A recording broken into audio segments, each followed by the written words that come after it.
August 1944. Warsaw is in flames. The sound of gunfire echoes through the ruins, mixed with screams, not of soldiers, but of civilians. Amid the chaos, a new kind of terror appears. They don't wear the polished black uniforms of the SS. Their coats are torn Soviet ones, patched with German armbands. Their language is Russian. Their cruelty, beyond anything the city has seen. They call themselves the Russian National Liberation Army. But everyone else calls them what they truly are: Kaminski's butchers. The smell of burning hung over Warsaw like a curse.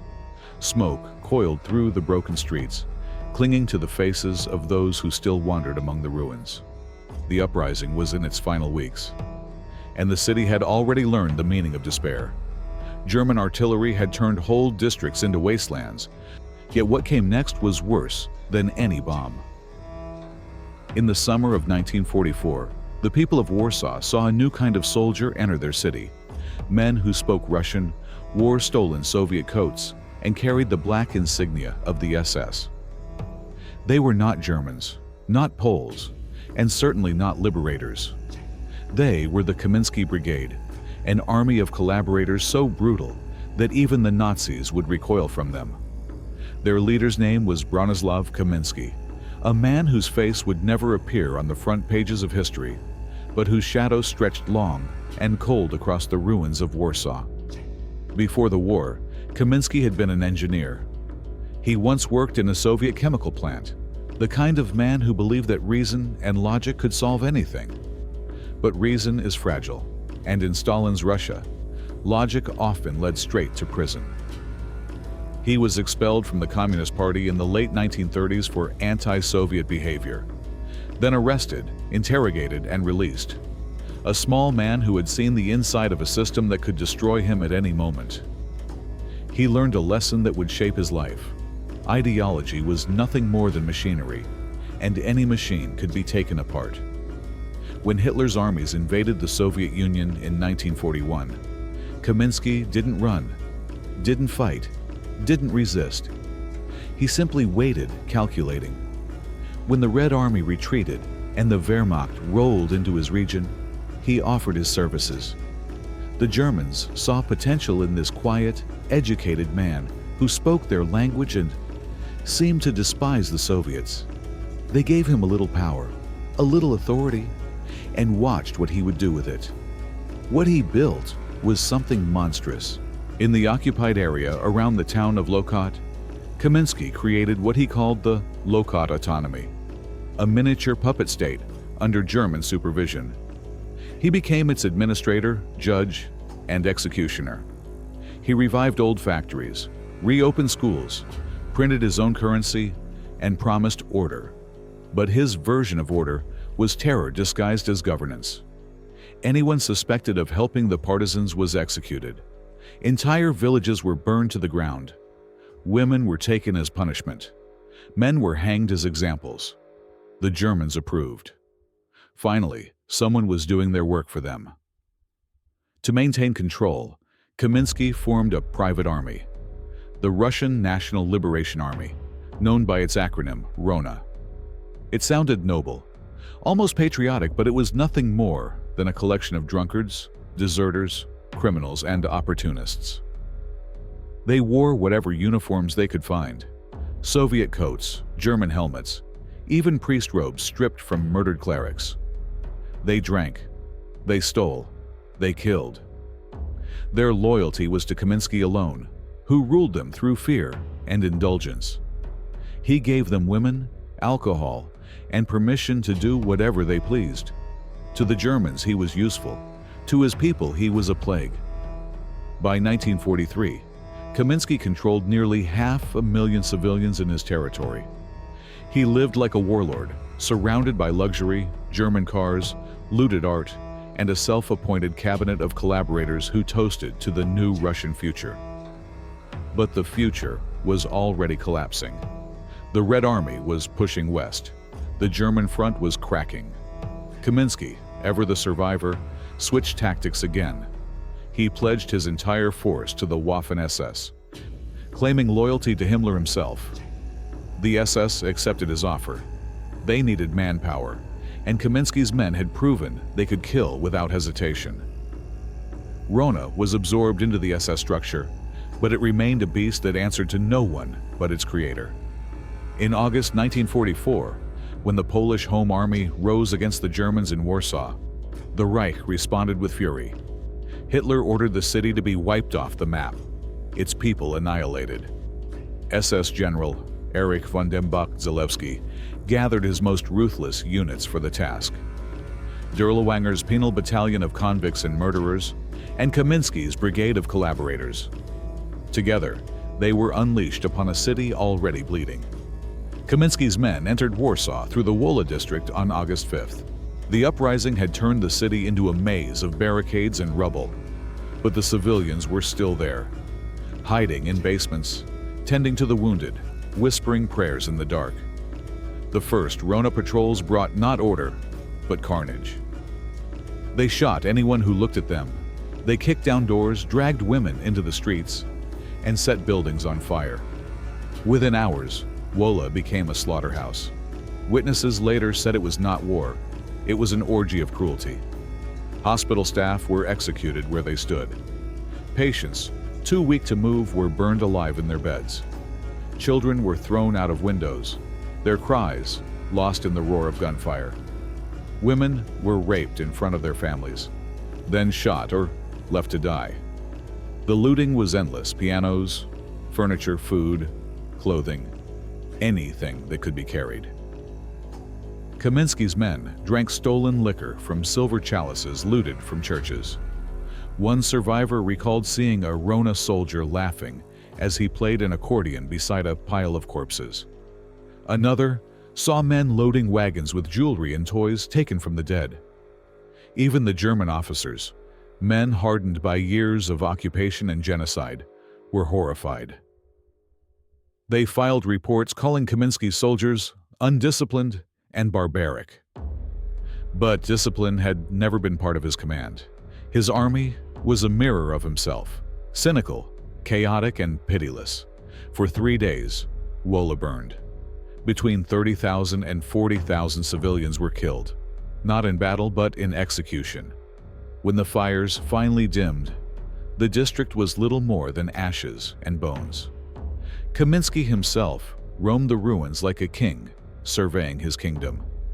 He believed the Germans would reward him, that his brutality would prove his worth. He had learned from dictators that cruelty could be currency.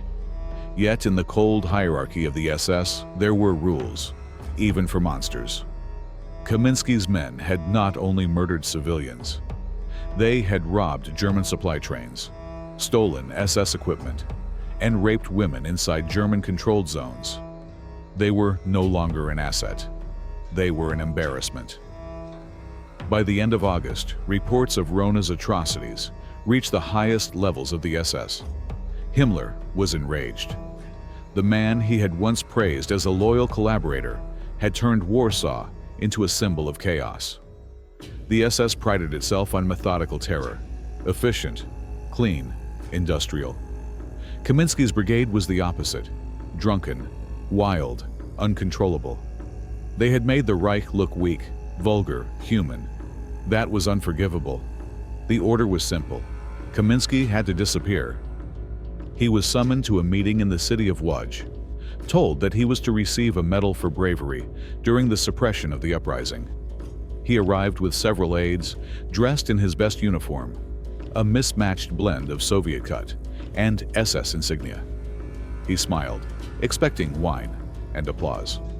Instead, he was led into a quiet room. There was no ceremony, no witnesses, no applause. A single SS officer drew his pistol and shot him in the head. His aides were executed immediately after. The Germans fabricated a report. Kaminski, they said, had been ambushed by Polish partisans. His body was returned to his brigade in a bullet-riddled car. Some of his men wept. Others simply looted his corpse for medals and sidearms. Within weeks, the RONA brigade was dissolved. The remnants were sent to the front lines, thrown against the advancing Soviets as cannon fodder. Few survived. Bronislav Kaminski died as he had lived, betraying and being betrayed.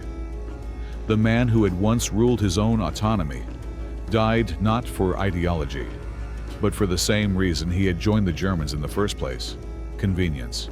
To the SS, he was a stain to be erased. To history, he became a ghost. Warsaw never forgot him. The survivors spoke of RONA in whispers for decades. They said the men came not as conquerors, but as animals, wearing the masks of soldiers. Their laughter was remembered more vividly than their bullets. The fires they set burned, not just through the homes of Warsaw, but through the idea that there could be limits to human cruelty. In the post-war years, Soviet propaganda painted Kaminski as a symbol of treason, the ultimate collaborator. The truth was more complicated. He was not driven by loyalty to Hitler or hatred of Stalin. He was driven by the simple belief that morality was a tool for fools. He had seen the Soviet Union crush the innocent in the name of progress. He had seen the Germans massacre the helpless in the name of order. He learned from both that power was the only truth. That is what made him terrifying. Ideologues can be defeated, fanatics burn out. But the man who believes in nothing, he can become anything. Kaminski became a mirror held up to the world, reflecting its darkest instincts. He built an empire of collaborators from the ruins of two totalitarian systems. And when those systems no longer needed him, they devoured him. By the time the Red Army entered Warsaw, the Kaminski Brigade was gone. Only the ash remained. The Soviets did not honor the victims. They simply erased the story. For them, acknowledging that Russians had slaughtered Poles under German command was inconvenient. The records were buried, the survivors silenced, the truth diluted into footnotes. Yet the memory endured, passed quietly from one generation to the next.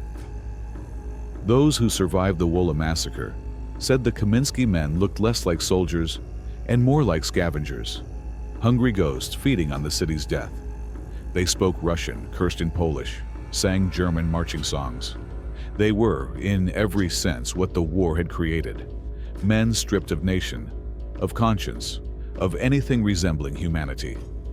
Kaminski once told his officers that history would judge him as a builder, not a destroyer. "We are engineers," he said. "We build a new order from the ruins of the old." In a way, he was right. He built something, the perfect embodiment of moral collapse. His machine was simple: take the desperate, give them a uniform, promise them power, and let them off the leash. It worked until it consumed itself. There is no monument to Kaminski, no grave that bears his name. Only the ruins of Warsaw remember him. The streets that once burned beneath his boots. The ghosts that still whisper in the basements where his men committed their crimes. His story is not one of ideology or politics, but of what happens when survival becomes worship, when conscience dies before the body does. Warsaw burned for 63 days. Kaminski's brigade lasted barely 3. Yet in those 3 days, they managed to do what whole armies could not. They made even the SS recoil in disgust. And that may be the final measure of their evil, that in a world already drowning in blood, they found a way to shock the monsters who had created them. Bronislav Kaminski began as an engineer, a man of systems and calculations. He ended as something worse, a man who engineered his own damnation and dragged thousands into it with him. When his pistol fell silent in that quiet room in Łódź, the SS erased his name.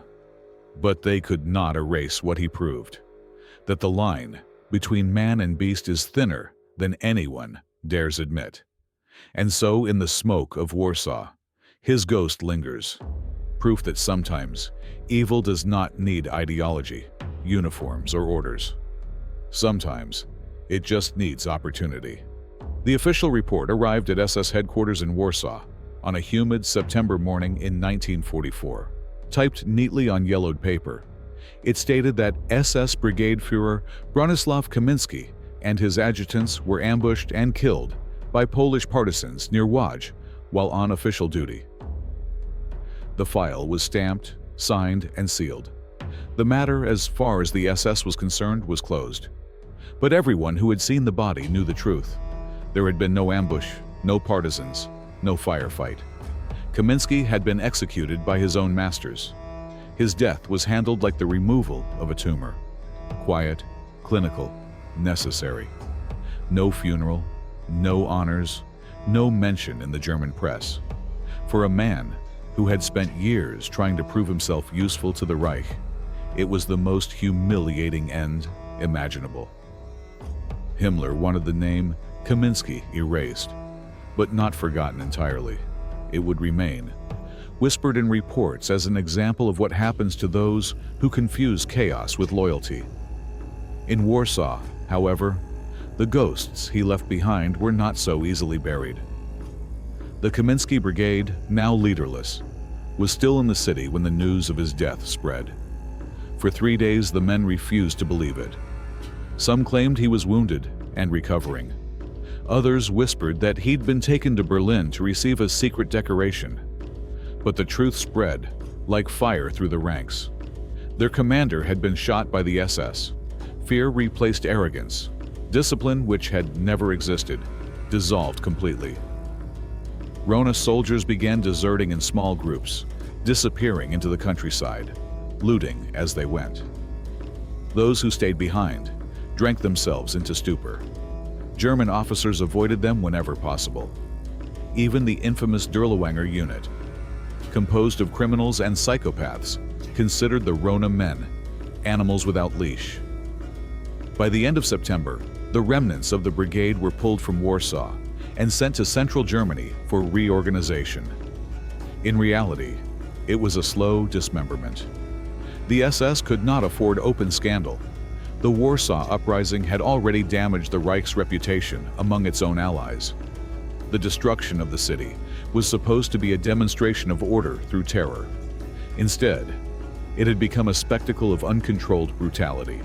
Photographs smuggled out by Polish resistance showed charred streets, rows of executed civilians, and soldiers drunk on power. Himmler needed a scapegoat, and Kaminski had served his purpose perfectly, first as a weapon, then as the villain. The men of RONA were divided. A few hundred were absorbed into the Waffen-SS, stripped of their insignia, and sent to the front lines in Slovakia and Germany. Others were reassigned to the so-called Volkssturm, the desperate civilian militia formed in the war's final months. Many more simply vanished, killed by partisans, executed by the SS, or swallowed by the advancing Red Army. Those who survived carried their past like a disease. They changed names, burned papers, and blended into the chaos of post-war Europe. Some reappeared years later in Soviet gulags, denounced by neighbors who had not forgotten their crimes. The German reports about Kaminski's execution were deliberately contradictory. In some, he was a hero betrayed by bad luck. In others, he was a criminal who exceeded his authority. The SS understood propaganda as well as murder. When the truth is inconvenient, drown it in confusion. What mattered was the message. There was a hierarchy to evil, and Kaminski had violated it. Himmler's empire was built on obedience, not madness. The SS could massacre entire villages, gas millions, and call it duty. But they would never admit to chaos. Kaminski's crime was not the slaughter itself. It was the spectacle. His brigade had made evil visible, naked, uncontrolled. To Himmler, that was unprofessional. Behind closed doors, SS officers discussed how to prevent another Kaminski incident. They tightened control over foreign collaborationist units, reduced their autonomy, and purged officers who displayed excessive initiative. The lesson was clear. Brutality must always serve the image of discipline. It must look clean, precise, inevitable. Kaminski's men had been too human, too obvious in their lust, greed, and rage. They reminded the world that behind the uniform, monsters were just men. Meanwhile, in the ruins of Warsaw, the survivors of WOLA tried to rebuild. The uprising had been crushed. More than 200,000 civilians were dead. Entire districts had been razed to the ground. And yet, amid the rubble, people whispered the same name, Kaminski. They didn't know he was already dead. For them, he remained a living embodiment of betrayal, a Russian who had come not to liberate but to kill. Children were warned with his name. Mothers whispered it like a curse. When the war ended, the Soviets entered Poland, not as saviors, but as conquerors. They had no interest in memorializing Polish suffering under German rule, especially when that suffering included Russian perpetrators. The crimes of the Kaminski Brigade were quietly folded into the general narrative of fascist atrocities. In Soviet history books, the RONA was described as a German diversionary unit. Its Russian origins conveniently omitted. The existence of the Lokot autonomy was barely mentioned. To admit it fully would mean admitting that tens of thousands of Soviet citizens had willingly collaborated with the Nazis, a truth too dangerous for post-war ideology. In Moscow, Kaminski's name reappeared only in classified reports, used as an example during interrogations of other collaborators.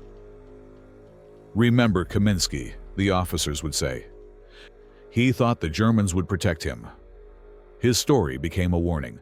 Loyalty to the enemy leads only to death. It was propaganda built on silence. No details, no context, no guilt. But the people of Bryansk and Oral, where his so-called autonomy once stood, remembered. The forests there were full of bones, villagers executed for sheltering partisans, women who vanished after RONA raids, whole families burned in barns.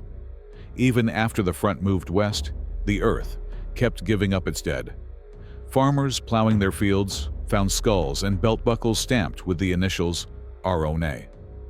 Each discovery was a reminder that the war never truly ended.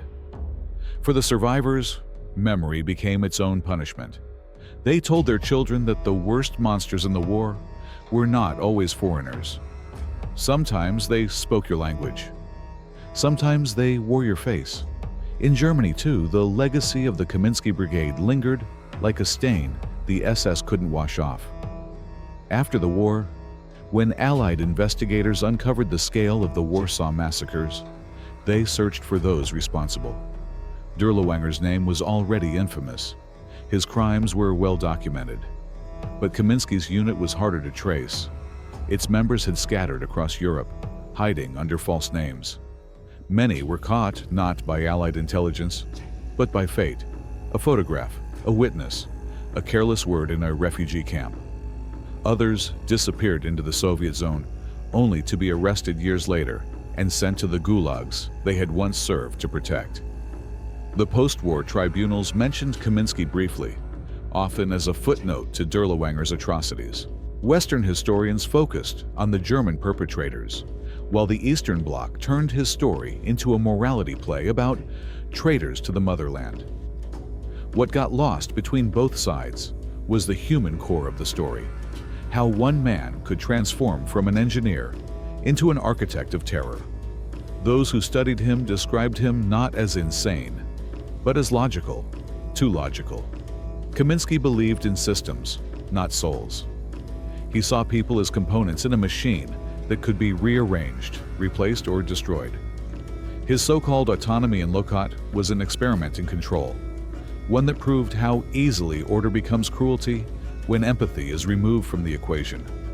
The Germans had seen in him a mirror of their own ideology, efficient, pragmatic, ruthless. And like every mirror, once it reflected too clearly, they smashed it. By the 1960s, Kaminski's name had all but vanished from public discourse. Soviet archives kept their files sealed. Polish survivors passed their stories orally, their children inheriting memories of horror that official history refused to print. When the Iron Curtain finally began to crack decades later, the testimonies emerged. Eyewitnesses describing the drunken marauders, the burning houses, the screams. They spoke not in numbers, but in details. A ring stolen from a dead woman's hand. A doll melted into the asphalt. A soldier singing in Russian as he set fire to a church. Those details brought Kaminski back from the shadows, not as a symbol, but as something worse. A human being. What made his story so terrifying was not its uniqueness, but its familiarity. History is full of men like him, clever, adaptable, immoral. They appear whenever chaos opens the door. They serve whoever feeds them power. And they always believe they're the ones in control. Kaminski's final lesson, learned in that silent room in Łódź, was that the machinery of tyranny devours its own engineers. Even today, in the archives of Poland, there are photographs labeled only Unknown Unit, Wola District. Historians know whose work it was. They recognize the torn Soviet uniforms, the mismatched helmets, the drunken faces staring at the camera with an absence of guilt. Those men were Kaminski's legacy, proof that when morality collapses, ordinary men can outdo the devils who command them. The SS tried to erase him, but erasure is never complete. Somewhere in the bureaucratic language of their own reports, his ghost lingers. Exceeded orders, discipline failure, elimination authorized. Each phrase a confession written in code. They killed him to preserve the illusion that evil could be controlled, that it could be managed, even civilized. But Kaminski had already shown the truth. Once unleashed, it answers to no one. His name still surfaces occasionally in old diaries, in forgotten Polish archives, in the yellowed testimonies of survivors. There's a line written by one woman who lost her entire family in Wola. I remember a man with a Slavic face who spoke Russian and smiled as if none of this was real. He told me he was bringing order. I have never seen such order since. Bronislav Kaminski remains a ghost of a particular kind, the ghost of complicity. He reminds us that war is not sustained by ideology alone, but by those willing to profit from it. His life was a chain of betrayals, of his country, his people, his soldiers, and finally of himself. The SS erased him not out of morality, but because he reflected them too clearly.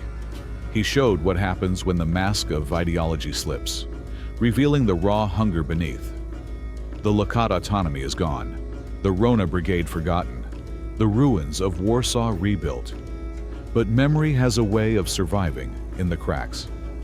Every time a historian opens a file marked classified until 2045, every time a new witness record emerges from an attic or a basement, Kaminski's name returns for a moment, and with it, the smell of smoke. The SS may have executed him, but in truth, he died long before that bullet entered his skull. He died the moment he chose to believe that cruelty was a kind of genius. He died when he mistook destruction for power, and yet his ghost endures, not in monuments or books, but in the uneasy realization that the machinery he built, obedience without conscience, violence without reason, has never truly disappeared. It simply waits, as it always has, for someone clever enough or desperate enough to turn it on again. By the time the war ended, Europe was a graveyard with borders. The ruins of Warsaw were silent again, but the silence was not peace. It was exhaustion, a kind of numbness that settles when there are too many dead to count. In that silence, the story of Bronislav Kaminski was already being rewritten. The Soviet Union needed heroes and villains, but only the right kind. And a Russian who had fought for Hitler was the wrong kind of monster to remember. The Red Army entered the ashes of Poland in January 1945, its soldiers walking through streets so flattened that even the street signs had burned away. They were told they were liberators. They were told they were avenging the crimes of the fascists. What they were not told was that some of those crimes had been committed by men who spoke their own language. The name Kaminski was missing from the reports, replaced by the convenient phrase Nazi collaborators. It was as if he had never existed. In Moscow, the Ministry of State Security classified all documents related to the Lokot autonomy and the RONA brigade. Files were sealed, witnesses silenced, records destroyed. The official narrative became simple. The Great Patriotic War had been a struggle of pure good against pure evil, and the Soviet people had stood united.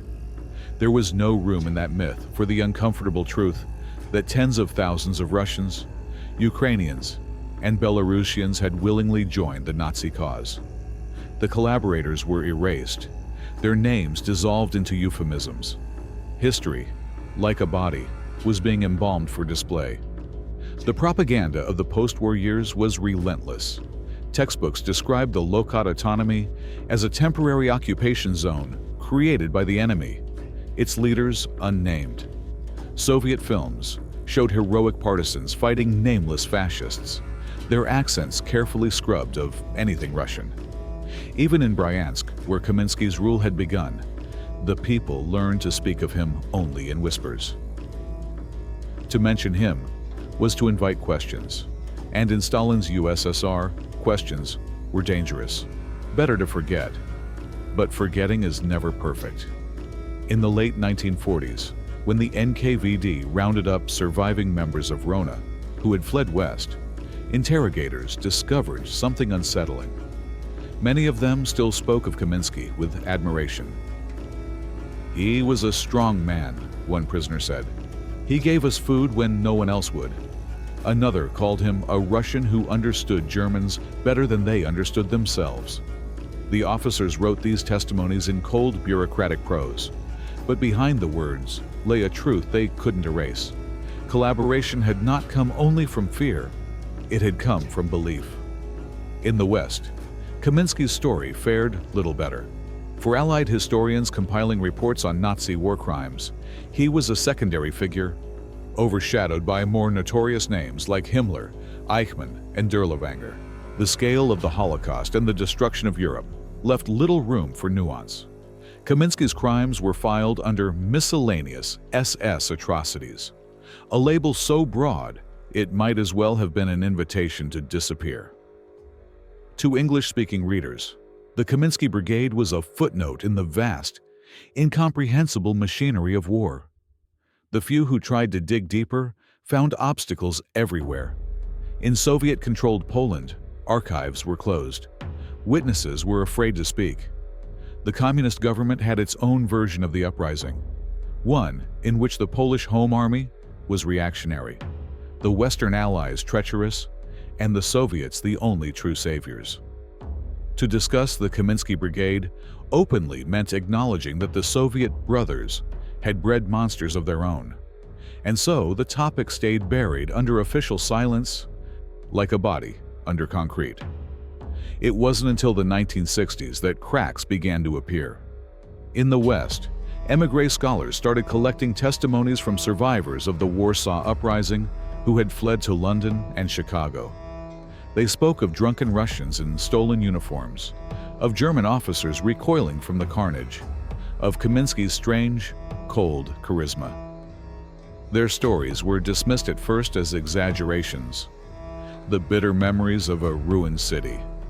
But as more accounts surfaced, from nurses, priests, and even former Wehrmacht officers, a pattern emerged that no one could deny.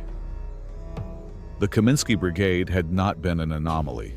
It had been a symptom, proof that the machinery of totalitarianism could corrupt anyone, regardless of nation or cause. These testimonies began to reshape how historians understood collaboration. It was not just ideology or fear. Sometimes it was vanity, ambition, or the simple desire to survive. Kaminski embodied all of it.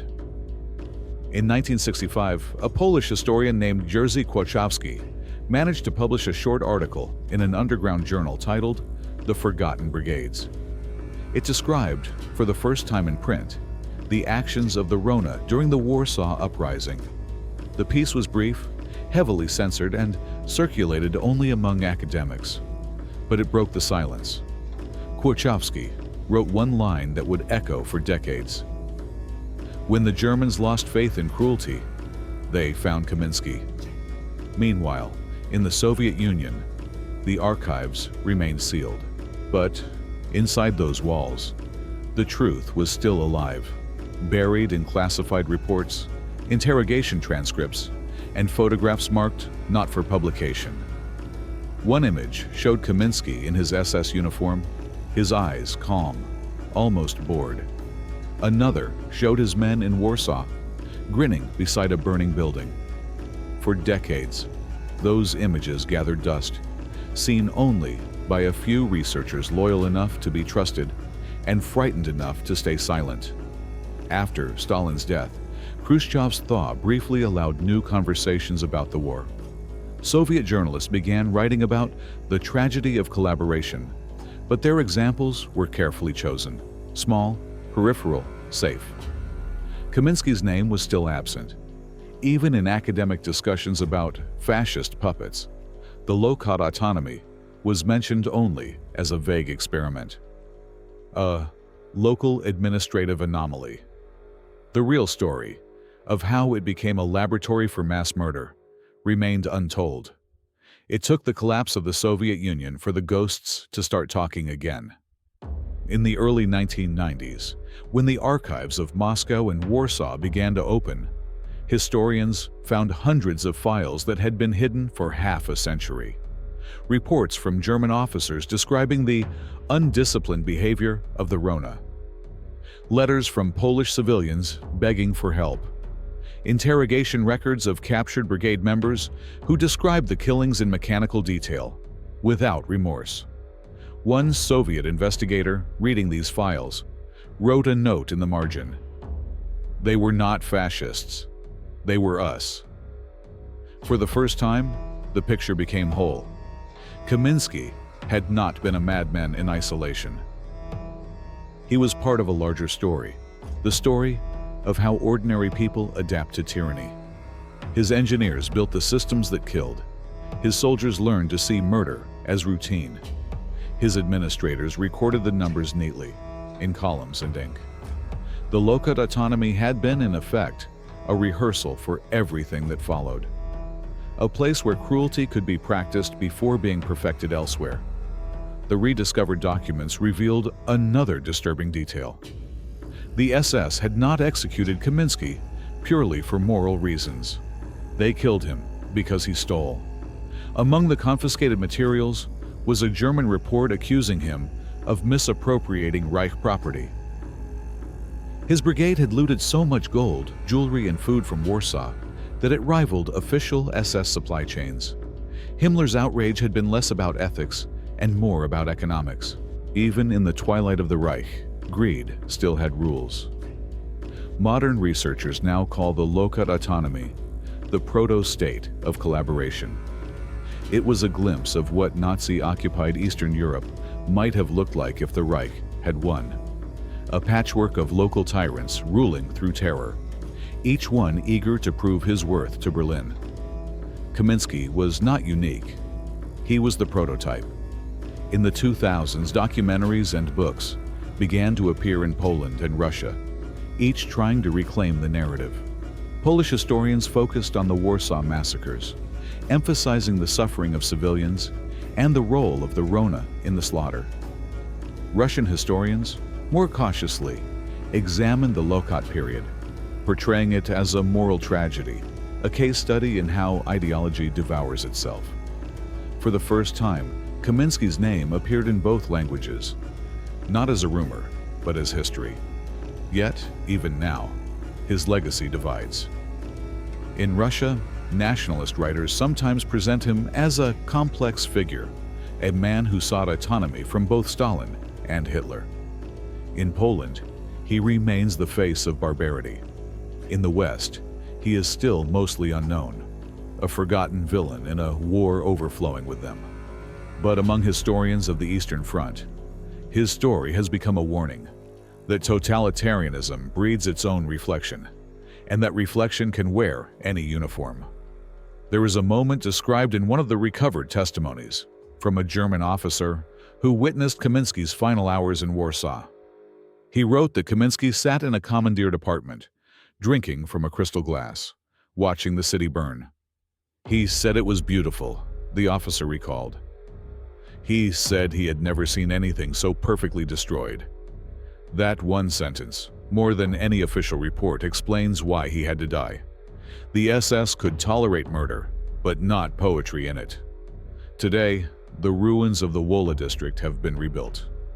Streets that once ran red with blood now carry trams and schoolchildren. There are plaques, modest and quiet, marking where the hospitals once stood, where the civilians were executed. Most tourists walk past without noticing.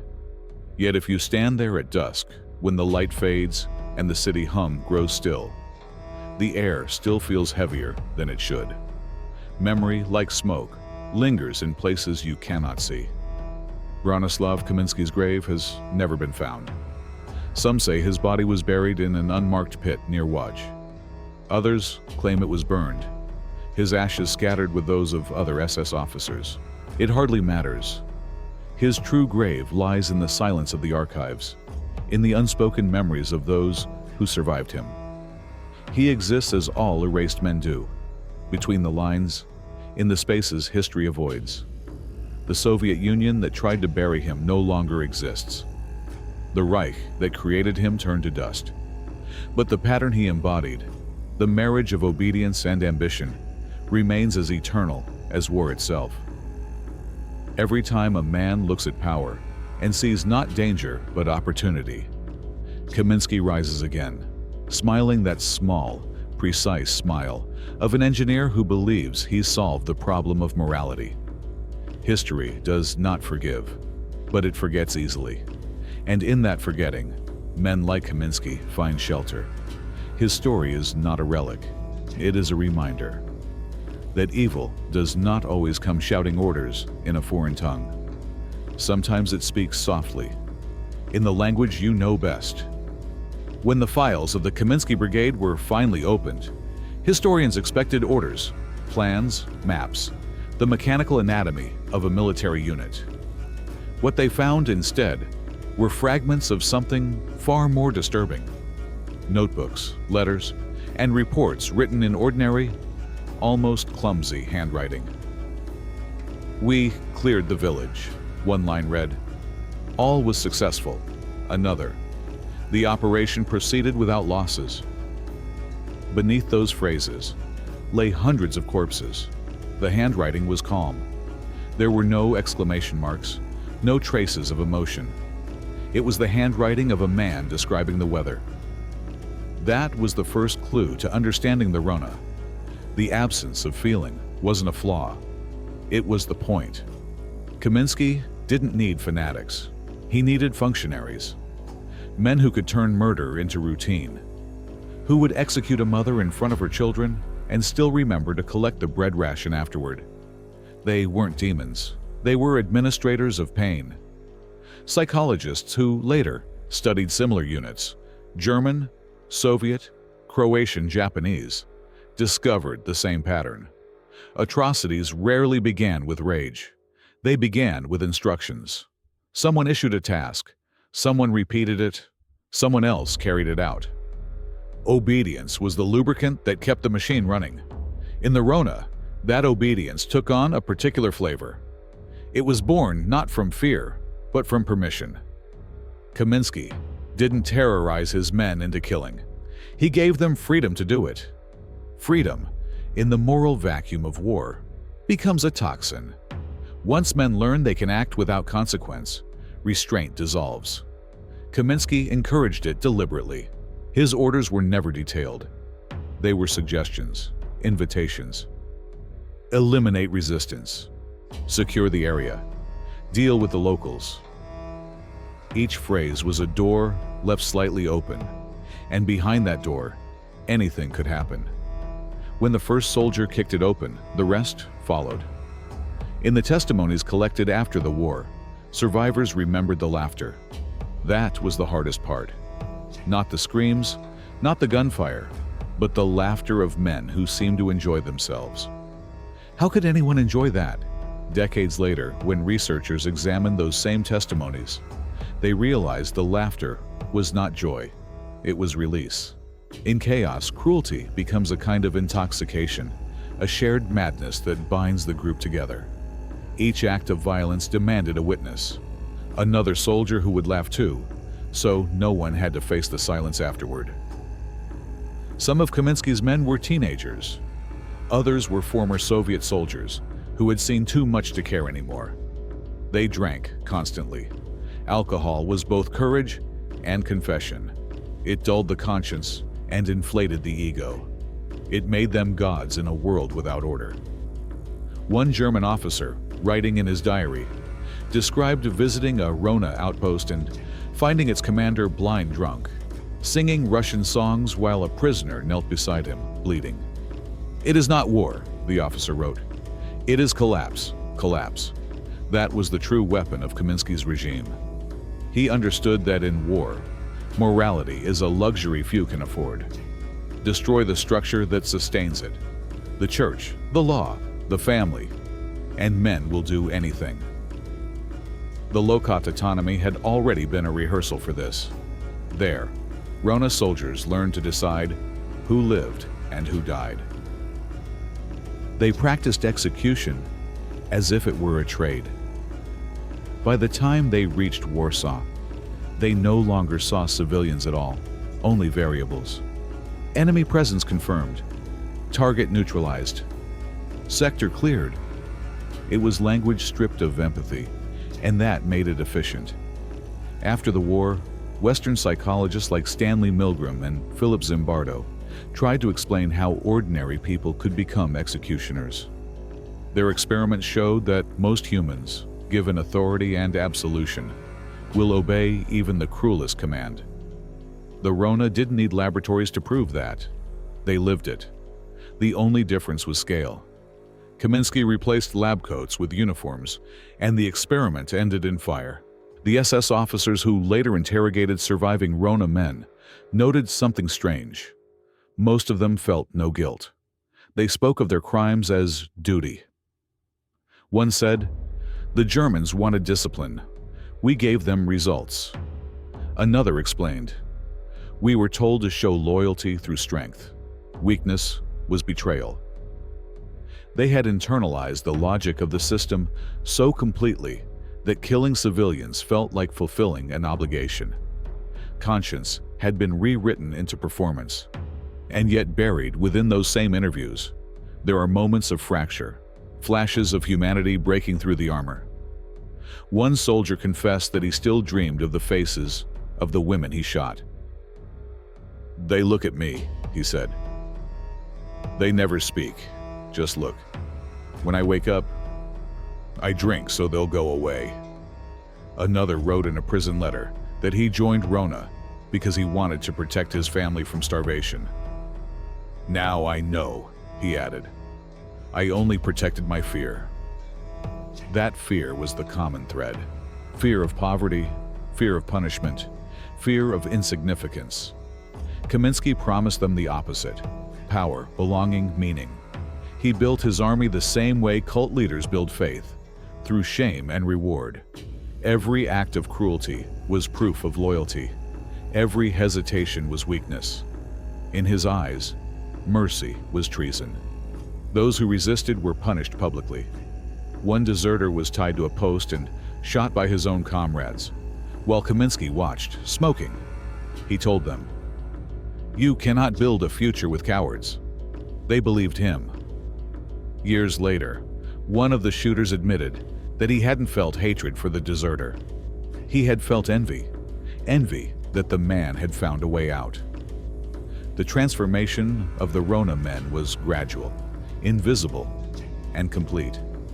They entered the brigade as victims of chaos and emerged as its architects.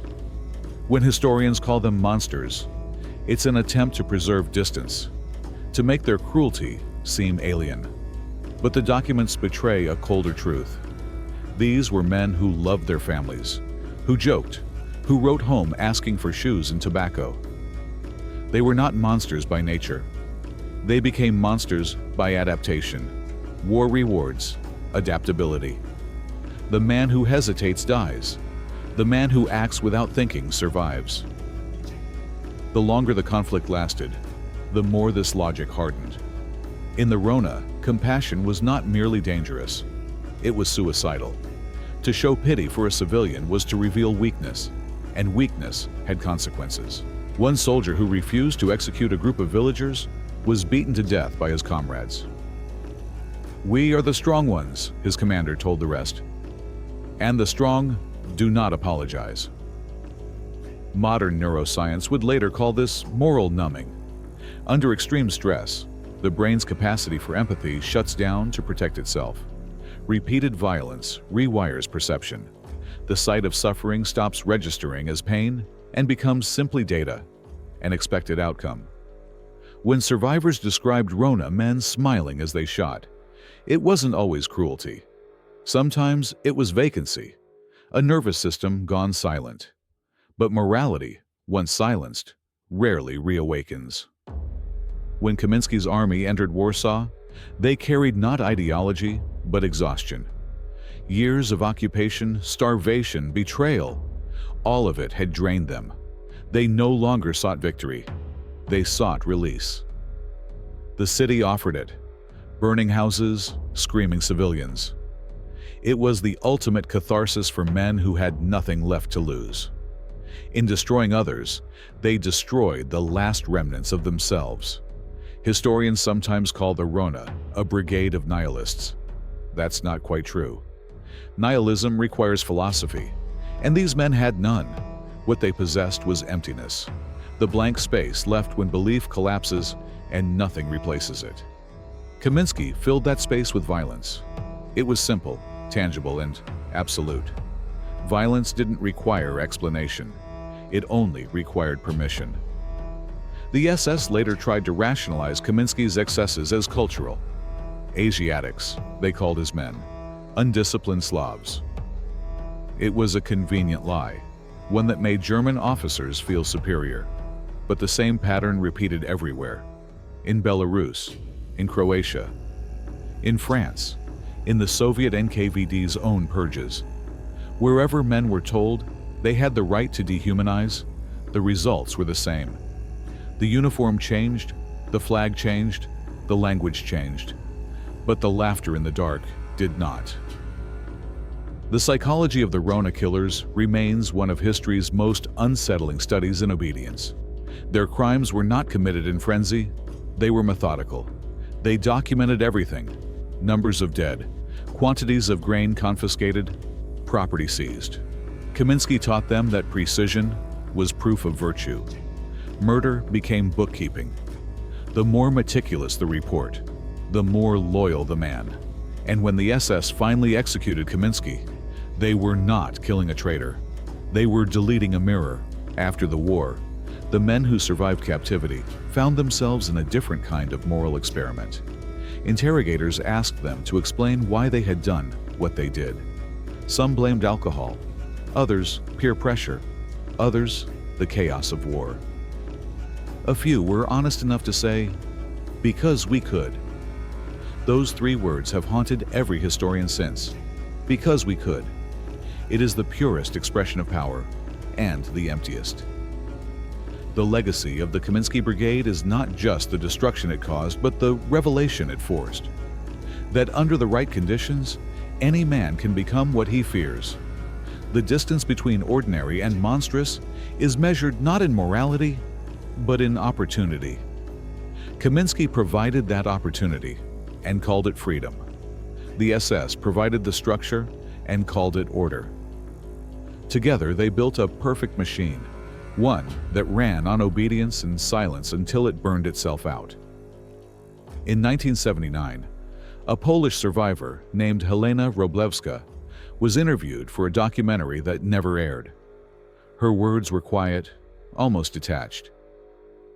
"They looked like boys. I thought maybe they would help us. But they looked through me like I wasn't real. When they shot my husband, one of them smiled. Not because he hated us, because it was his job." She paused, then added, "That was the worst part. When hate is gone, only emptiness kills. That emptiness is Kaminski's true invention. He engineered it in his men the way an engineer builds a bridge. Carefully, efficiently, with purpose. First remove belief, then remove doubt, then remove consequence. What remains can kill without hesitation. He proved that the most terrifying monsters are not those who enjoy cruelty, but those who no longer recognize it. Warsaw was only the stage. The experiment continues in every war that follows. Every time a soldier says, "Orders are orders," every time a bystander says, "It's none of my business," Kaminski's ghost nods in approval. He doesn't need statues or books. He exists wherever obedience replaces conscience. When historians speak of him now, they no longer ask why he did it. They ask how many others could. The answer, whispered through decades of research, is simple and unbearable. More than we'd like to believe. For half a century, the name Kaminski lived only in whispers. It was the kind of name that mothers in Warsaw said to frighten their children into obedience. The kind that disappeared from textbooks. The kind historians avoided because there were too many ghosts attached to it. But history has a way of reopening its own wounds. The truth, buried long enough, begins to decay, and when it does, it smells.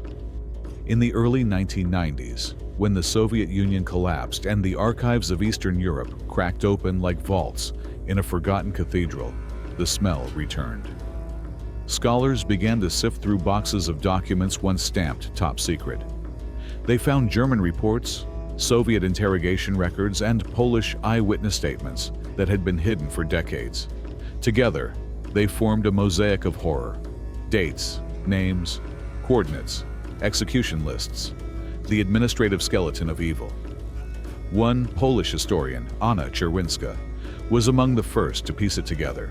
She spent years reading fragile papers that disintegrated in her hands. In the margins of one Soviet report, she found a single line written in pencil. Kaminski was killed to protect the reputation of the SS. That sentence, she said later, felt like a blade sliding through time. For decades, the world had believed Kaminski was just another thug, a petty collaborator. But the documents revealed something larger. The SS had murdered him not out of justice, but out of image control. They had tried to erase the stain he left, and in doing so, had revealed how deep it truly ran. Czerwinska's first book, The Shadow of RONA, published in 1998, reignited public debate. The Polish press called Kaminski the Forgotten Butcher. Russian journalists, newly freed from censorship, wrote cautious essays describing the Lokal autonomy as a dark experiment in collaboration. For the first time, names of victims appeared beside names of perpetrators. Families that had lost everything finally saw their stories in print. The past, long frozen, began to thaw, and with it came grief, anger, and something close to disbelief. Across Russia, the reaction was divided. Some historians condemned Kaminski outright, calling him a Soviet quisling, a traitor to his people, a symptom of national disease. Others, more cynical or nationalistic, tried to reinterpret him. They argued that he was seeking autonomy, that his collaboration had been pragmatic, that he was no worse than others caught between two totalitarian giants. Revisionism, like infection, spreads quickly in the wounds of pride. For every truth resurrected, a lie rose beside it. But the survivors were still alive. They remembered too much to let the myth grow unchecked. In Warsaw, old women with trembling hands testified again before cameras, speaking of the RONA men who came into their homes, who tore their families apart. Their eyes were dry. They had cried everything out decades earlier. One of them, 92 years old, said softly, "History changes, but the faces do not. I still see them when I close my eyes." In 2004, the Polish government officially recognized the victims of the Kaminski Brigade as part of the civilian massacre of WWII. A memorial was unveiled near the site of one of the destroyed hospitals. The inscription was simple: "To those who died not in battle, but in murder." There was no mention of Kaminski's name. The monument was for the victims, not the butcher. But in the silence surrounding the stone, his ghost felt present, not honored, but acknowledged. Meanwhile, in Russia, the Lokot region remained quiet. No monuments, no plaques, no apologies. The forest still covered the mass graves. Locals occasionally stumbled upon rusted bullets or bones while digging foundations for new houses. Some ignored them. Others buried them again. The past, they said, should stay where it lies. Yet in the evenings, in village kitchens, old men would still mutter stories of the time when Kaminski ruled, as if speaking of an ancient curse that might return if named too loudly. The new generation of historians began to compare Kaminski's Lokot autonomy with other collaborationist regimes: Vichy France, Quisling's Norway, the Croatian Ustashi. But there was a difference. Those governments were built on ideology. Kaminski's regime was built on vacancy, on the absence of belief. He was not fighting for a cause, only for control. That made him uniquely modern. In his world, loyalty was a transaction, not a conviction. And that world, historians realized, looked disturbingly like the one still around them. The early 21st century brought new wars, new occupations, new justifications. Soldiers once again stood in foreign cities claiming to bring order. Propaganda once again called collaborators, liberators. And once again, civilians died in basements, nameless and uncounted. The story of the Kaminski Brigade began to feel less like history and more like prophecy. In 2010, a documentary titled "The Engineer of Betrayal" premiered in Warsaw. It was raw, almost unbearable to watch. Black and white photographs, survivor interviews, reenactments filmed in the ruins of old tenements. The narrator's voice was calm, almost tender, as if afraid to disturb the ghosts. "He was an engineer," the narrator said. "He built a system where men forgot they were men." At the film's end, a line appeared on screen. "There are no monsters in history, only people who stopped asking questions." That sentence became a kind of thesis for the new generation of scholars and filmmakers who studied Kaminski. They no longer treated him as a historical curiosity, but as a warning. His story showed what happens when obedience becomes identity, when individuals trade conscience for structure. It was not an old story. It was eternal. In 2017, Russian state television aired a brief segment about the Lokot autonomy. It lasted barely 3 minutes. The narrator described Kaminski as a controversial figure in a time of chaos. The tone was neutral, almost forgiving. For those who remembered Warsaw, it was an insult. But for others, it was enough. Another step toward the quiet rehabilitation of history. Truth, they understood, doesn't vanish all at once. It fades. And yet the archives remain open, the papers still whisper. In a Moscow storage facility, a file labeled RONA, confidential, 1942-1944, contains a handwritten order from Kaminski himself. It reads, "Any display of pity is weakness. Weakness invites disorder. Disorder must be destroyed." That single sheet of paper, fragile as onion skin, is perhaps the purest relic of his mind. In it lies the blueprint for every atrocity since. Modern psychologists studying the phenomenon of collective violence often cite Kaminski as a textbook case of moral reprogramming. His men were not born killers. They were taught to see empathy as disobedience. The technique is familiar: isolate, indoctrinate, reward cruelty, punish hesitation. It has been used in armies, cults, and political movements ever since. Kaminski was not its inventor, but he was its perfectionist. Today, in classrooms across Poland, students learning about the Warsaw Uprising sometimes hear the name Kaminski for the first time. They see photographs of the ruins, hear recordings of survivors. For them, he is a distant figure, a symbol of evil so extreme it feels unreal.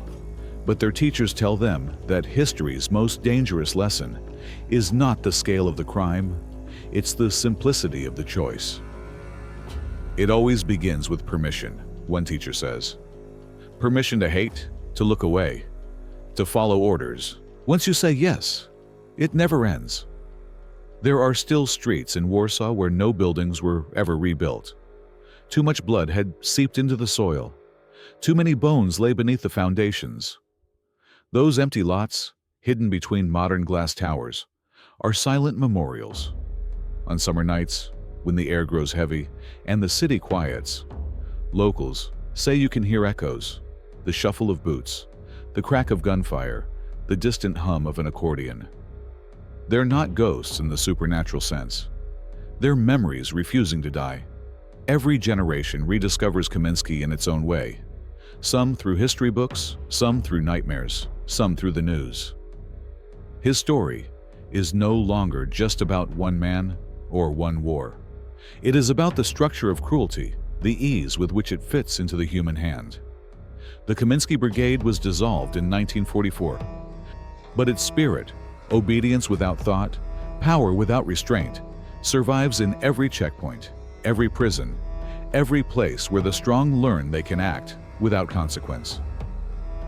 The historian Anna Czerwinska once wrote that Kaminski's greatest victory is that we still argue about him. She was right.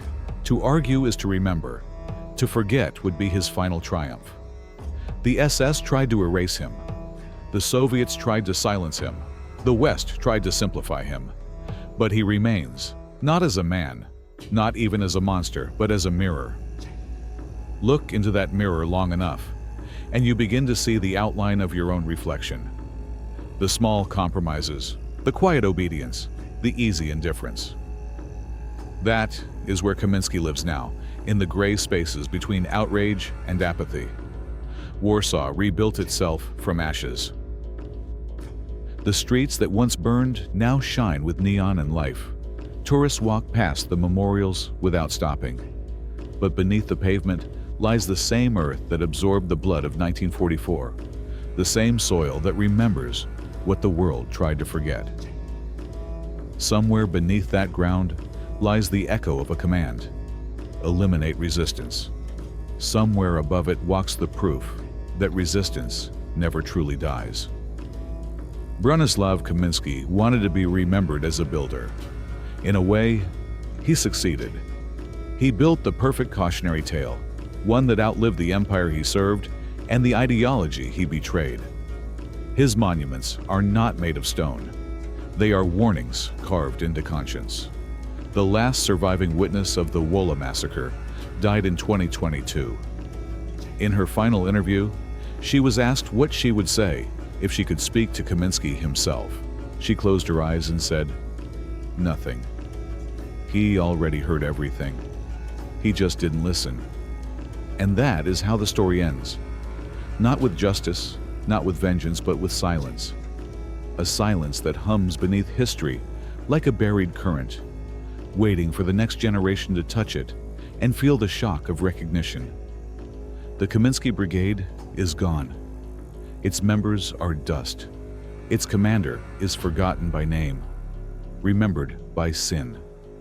But every time someone says, "It can't happen here," his ghost smiles, because he knows that's what they said in Warsaw too.